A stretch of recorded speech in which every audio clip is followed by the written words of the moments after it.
Les Ardennes sont-elles une terre de tourisme? Pas vraiment, à en croire une étude INSEE publiée ce matin dans le Grand Est. L'heure de l'analyse dans ce 12-13.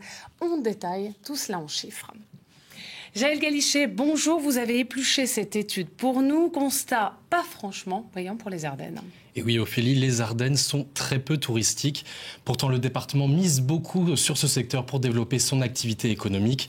Ce qui fonctionne dans les Ardennes, ce sont les campings qui sont même surreprésentés par rapport aux hôtels. Pour vous donner une idée, le département rassemble 10% des campings de toute la région Grand Est. Ce sont au total 2300 emplacements. Et même si ces campings bénéficient pour beaucoup de nouveaux équipements indispensables à leur attractivité, le tourisme stagne dans les Ardennes et peine surtout à attirer une clientèle étrangère. Ceux qui y viennent sont majoritairement français et ils sont souvent de passage. Les hôtels, quant à eux, attirent essentiellement une clientèle d'affaires concentrée autour de Charleville-Mézières. Et pour ce qui est du tourisme, disons, plus classique, il est généré grâce aux principaux sites du département, comme le château fort de Sedan par exemple. Et qu'en est-il des Ardennes par rapport à l'ensemble de la région Grand Est?